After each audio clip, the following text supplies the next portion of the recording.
Hi friends, welcome back to my channel. అందరూ ఎలా ఉన్నారండి? బాగున్నారా? మేము కూడా బాగున్నామండి.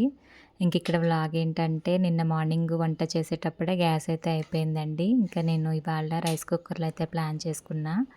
అయితే ఏంటంటే, ఇందులో కుకింగ్ ఎలా చేయాలి, ఏంటి అనేది ఒకసారి మీకు చూపించాలని అనుకున్నా. కుక్కర్‌లో డైరెక్ట్‌గా అన్నం, కూర చేయటం కష్టం కదండీ! అందుకే ఒకేసారి కలిపి చేసినట్టుగా ఉంటుందనేసి ఆలు రైస్ అయితే చేసేస్తున్నా ఇక్కడ. దానికోసమే హోల్ గరం మసాలా అంతా కూడా వేసా. అయితే కుక్‌లోకి అయితే రావట్లేదండి. బటన్ అక్కడ ఆన్ చేస్తున్నా కూడా కొంచెం వెయిట్‌గా అయితే ఉండాలి గిన్నె. అందుకని ఆనియన్స్ కూడా వేసేసా. మామూలుగా మనం గ్యాస్ మీద వండేటప్పుడైతే మసాలాలన్నీ కూడా కొంచెం ఫ్రై అయిన తర్వాత ఆనియన్స్ వేసుకుంటాం కదండీ! సో, ఇక్కడేంటంటే గిన్నె మనకి కిందికి దిగాలంటే బరువుండాలి. అందుకని మసాలా, ఆనియన్ అన్నీ కూడా ఒకేసారి వేసేసుకున్నా. ఇప్పుడు 5 నిమిషాలకి ఈ విధంగా అయితే ఫ్రై అవుతుంది. మాకు షేర్ బండ్ అయితే లేదండి. సో, తీసుకోవాలని అనుకుంటున్నాం.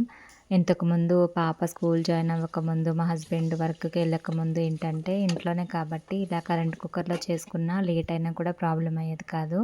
ఇప్పుడు ఆయన వర్క్‌కెళ్ళిపోతున్నారు. తర్వాత పాప కూడా స్కూల్‌కెళ్ళిపోతుంది కదా! సో, లేట్ అయిపోతుంది. షేర్ బండ్ ఉంటే మంచిదనేసి అప్లై చేద్దామని అనుకుంటున్నాను. ఇప్పటి వరకైతే లేదండి బండ. ఇలా కరెంట్ కుక్కర్‌తోటి అడ్జస్ట్ అవుతూ వచ్చాను. ఆనియన్స్ ఫ్రై అయ్యేలోపే నేను ఆలుగడ్డ కూడా పీల్ చేసేసుకొని కట్ చేసి పెట్టుకున్నా.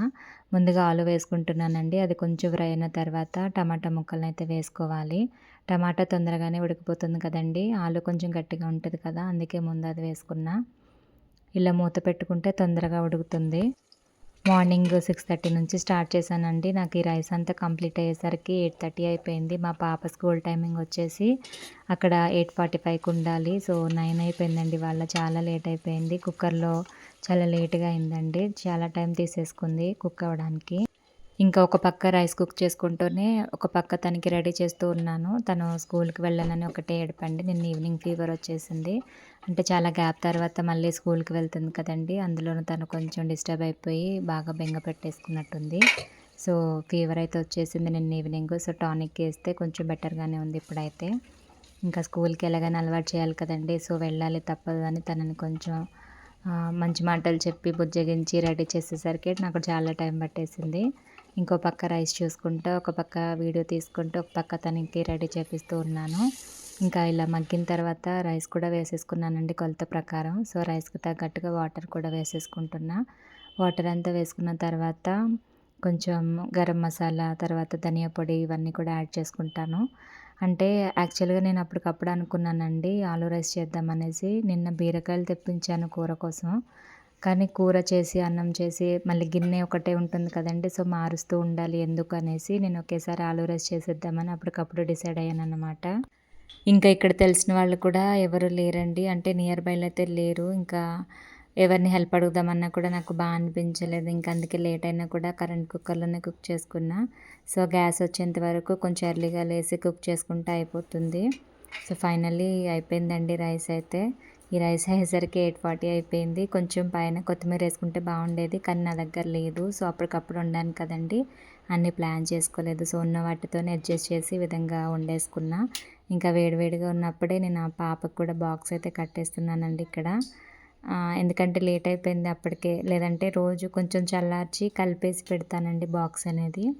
ఇవాళేంటంటే అప్పటికప్పుడు వేసేసా టైం అయిపోతుందనేసి బాక్స్‌లో వేసేసి పెట్టేశాను. తను కర్డ్‌తోటి తినదు. ఉత్తిగా తినడానికి ఇష్టపడుతుంది. అందుకని అలాగే ప్యాక్ చేసేసా. తనని స్కూల్‌లో వదలడానికైతే వెళ్తున్నాననమాట ఇప్పుడు. తనని రెడీ చేసేసా.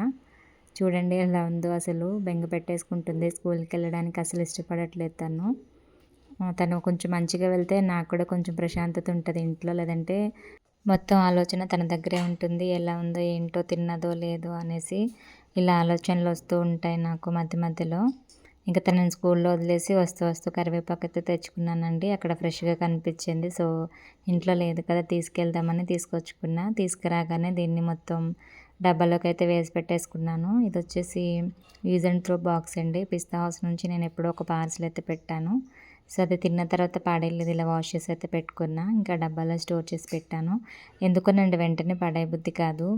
ఇలా ఒక 2, 3 టైమ్స్ యూజ్ చేసిన తర్వాత అప్పుడెప్పుడుకో పడేస్తాననమాట. ఇవాళ పెద్ద టాస్క్ ఏంటంటే బయట వాష్ ఏరియా అంతా క్లీన్ చేద్దామని అనుకుంటున్నా.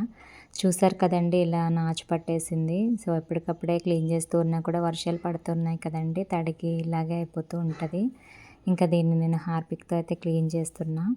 కాకపోతే ఏంటంటే కొంచెం హార్పిక్ ఎక్కువ పడుతుందండి. నేను చెప్పిన ప్రాసెస్‌లో మీరెవరైనా చేయాలని అనుకుంటే, ఇలా గ్రీన్ గ్రీన్ ఉన్న చోట హార్పిక్‌ని ఈ విధంగా వేసేసుకుంటూ ఉండాలి. ఎక్కువ ఎక్కువ ఎయ్యాలండి. అంటే మనం ఈజీగా క్లీన్ చేయాలనుకుంటే కొంచెం ఎక్కువగానే పడుతుంది. బాగా రుద్ది రుద్ది తోమాలంటే అంత ఓపిక లేదు నాకు.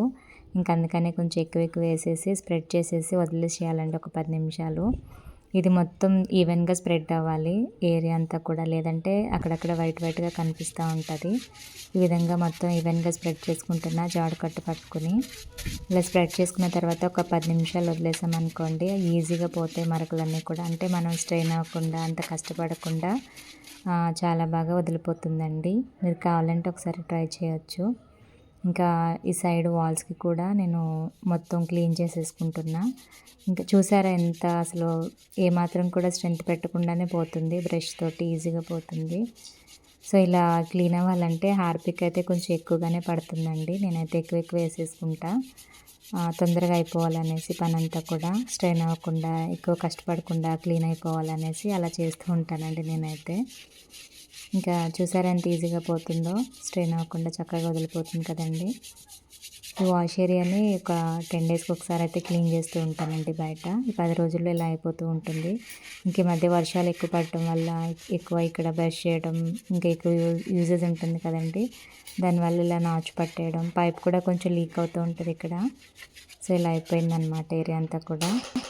ఇంకా నేనొచ్చిన తర్వాతయితే చాలా నీట్‌గా ఉందండి. వైట్‌గా ఎలా చేయాలని ఆలోచించి చాలా లిక్విడ్స్ యూజ్ చేసి చివరికి హార్పిక్ తోటి చాలా వైట్‌గా అయితే వదిలిపోయింది. నేనొచ్చినప్పుడైతే ఇదంతా బ్లాక్‌గా అయిపోయిందండి అసలు. అప్పటికి నేను ఛానల్ స్టార్ట్ చేయలేదు. లేదంటే అప్పుడే నేను వీడియో తీసి పెట్టేదాన్ని వాష్ ఏరియా ఎలా ఉందో చూడండి అనేసి. సో, నేనింకా ట్రై చేసి తెలుసుకొని ఈ హార్పిక్ తోటయితే క్లీన్ అవుతుందనేసి ఒకసారి ట్రై చేశాననమాట అనుకోకుండా. అప్పటి నుంచి దాంతోటే క్లీన్ చేసుకుంటానండి. చూడండి ఎంత వైట్‌గా ఉందో ఇప్పుడు. చాలా బాగా క్లీన్ అయిపోయింది కదండీ! సో, మీరు కూడా ట్రై చేయండి. కాకపోతే హార్పిక్ ఎక్కువ పడుతుంది.